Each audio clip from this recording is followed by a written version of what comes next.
Good afternoon. It's your art teacher, Mr. Zander again. Hi. We are going to work with a little bit of oil crayon and watercolor and work on a mallard today. I would like to see if you can follow these instructions and have success. Let's get started. Now, what I have here is, of course, our paper, our mallard, and things of that nature. I am going to get started right now. Okay, now if you take a look at this mallard's head, you guys might say about the main shape I'm seeing, it's like what I like to call a sunset, right? It's the highest part of the drawing. This is almost flat here. Again, we'll do that measurement I love to do. From the back of the head to the tip of the beak is that big. I'm going to put that next to his handsome chest. And definitely it's one, probably two, that would take us to his tail feathers. So let's start up really, really high with that half moon shape. Let's put that in there. And then from the half moon shape, you'll notice that the beak comes out and it's almost flat. This is almost a beautiful curve here, okay? Now, that comes into the neck. And you have that little white part here. Now, this comes forward. How far forward does it come? It comes about down below the nostril, the chest does. That wasn't that hard. So now we have some very basic shapes. We said it was at least two of this shape here, class. Two of these to where the tail is. Shall we try it? One. You can make a mark here. Two, at least two, which puts his tail feathers right about there.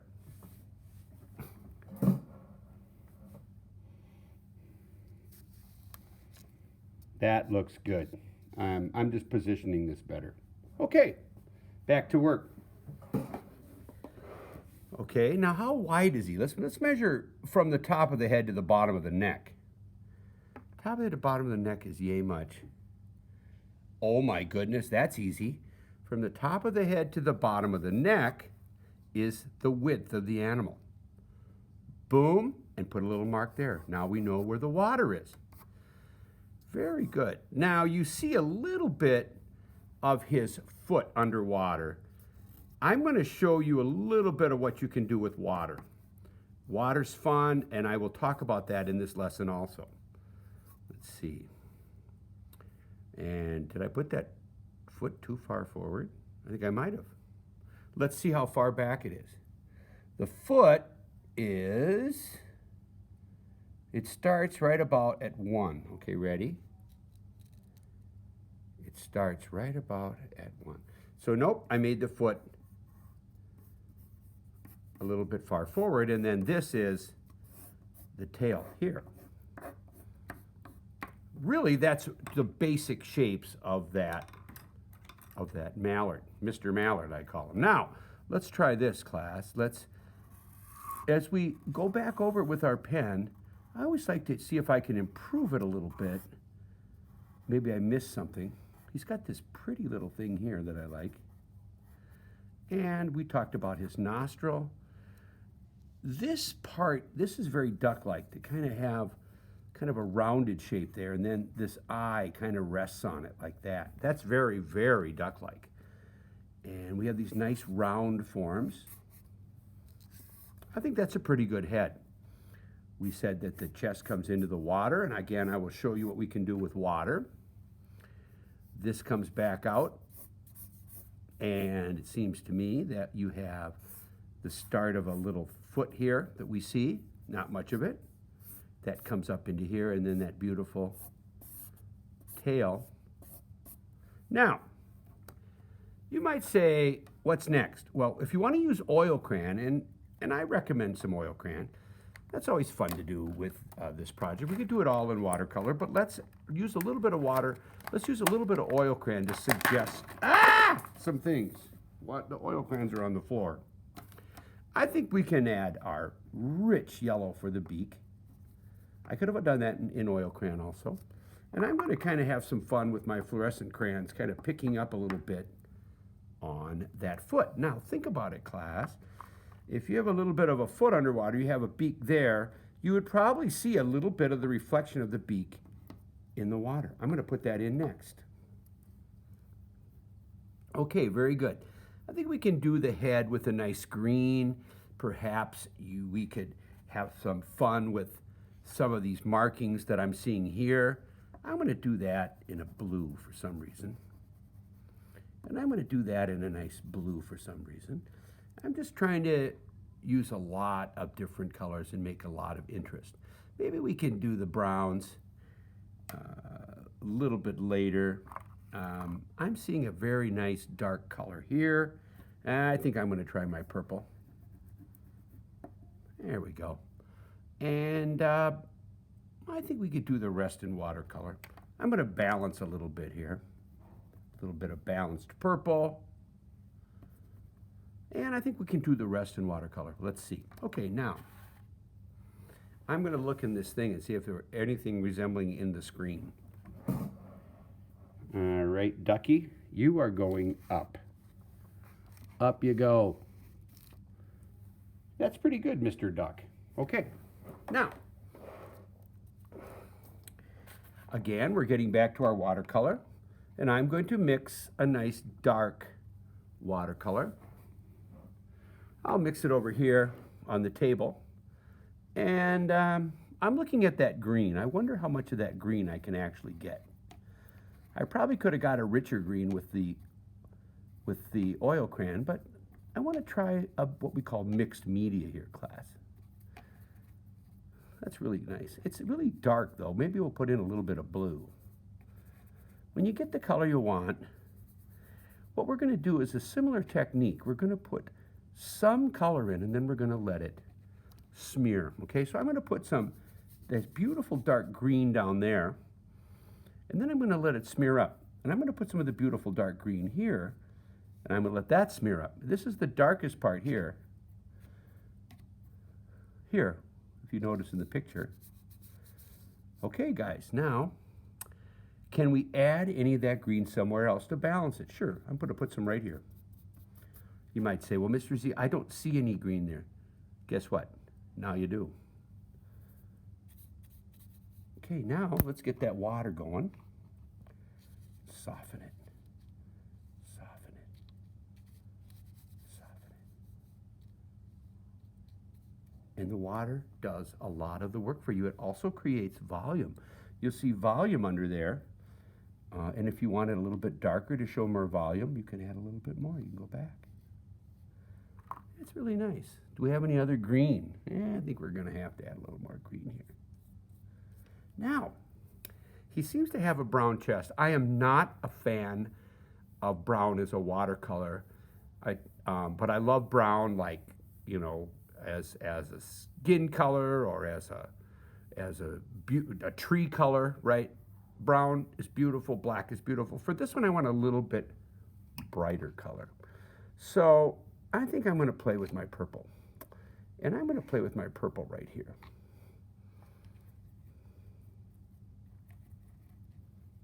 And since it's dark, I'm going to try some purple and some black. And again, the animal seems to be darker down here. Very nice. And again, I'm going to squish that out, and I'm going to put some water next to it to soften his chest. Now, there's also some nice colors in here. Let's see. Let's add a little bit of our green up here for fun. A little bit of our green. And it seems like there's a nice dark here. Let's add that. Pretty colorful mallard, guys. I seem to see a little bit of this color here. I think I'm almost happy enough to try to add some water again and see if this will smear out nicely. Let's try that. Always remember to leave some white. Whoa, he's good looking. And it looks pretty good. Some white here. Okay, now, he doesn't seem to quite have the right volume. I think the part I don't think we have enough darks there. So let's add a few more darks. Kind of in here. You see what I'm doing? It's not it's what's best for the picture. I think you can see that those darks made a big difference. Big difference. Now, water is an interesting subject, class. When you work with water, if an animal's underwater, they're pushing. So it's very thin here as they're pushing. I can go right over that, right? It's thin here, it gets wide, and then it flows away. Thin, wider, thin, even wider. Now, you also, if you look at this picture, class, they don't have where the land meets the sky. Therefore, I'm going to do that. And I'm going to put the sky here. It's called a horizon line. And we're going to have some fun with the background. All right. Now, for the water, you basically want to just pick up colors that you see in the animal. I see a little bit of that there. I see some blue here. And they're generally horizontal. They kind of tend to go with the same shape. They tend to read kind of flat on the water. Look at that now, class. And then we also had some of that black. I still have it on my brush. That looks great. Maybe a little bit of black here. Often the front parts of these ridges are white, so I'm going to kind of try to leave those alone. Now we have a little bit of purple to deal with. I can even pick some up out of here and grab it. That's not bad. Okay, now, since the animal is making an impression, his rear end is weighing on the water, why don't we bring that out that way, and why don't we soften it with some fresh water? I don't see any reason why we can't have a little shadow here either. Now, we need to have some consistency around it to make the rest of the picture look better. I think that the best way to do it would be to perhaps suggest some weeds, perhaps to suggest things. So we're going to try a different technique here. We are going to water down the area around my mallard. Jim, his name is Jim. I name most of my critters Jim. And Jim the mallard. You'll notice that some of this is smearing now. Be careful. The greatest frustration with watercolor is that people can't control it, and then it bleeds into other parts and causes trouble. Sometimes we call that the happy accident. Another thing I need to remember, if I talk too long, I can't put this on YouTube because it causes trouble. So, seeing as how we have some purples already, why don't I just try some rough shapes of suggesting maybe some leaves or some. That's good. I like it. That looks good. You're done. I'm about done with you. Okay, nice. Now, of course, we have that same color in the water. So let's put some here. Put some there. We have some color in the water here. Let's put some here. Now, it seems to me that we have some of this water could flow over his feet. I'm about done, class. I don't want to overdo it. Now let's take a look at what we have. We have some darks. We have some beautiful lights. We have the white of the paper. Maybe we'd have a few more blacks here. So I'm going to put some blacks here. And to balance that black, I'm going to put a few over here.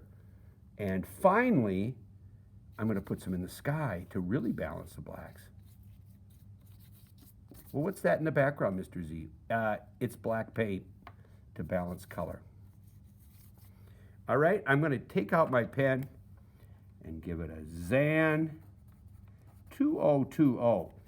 That is an example, class, of using oil crayon and watercolor to look for shapes and make a beautiful watercolor. I would like you guys to find your own source and keep practicing them and send them in so I can have a look at them. This is Mr. Z signing off. Stay safe.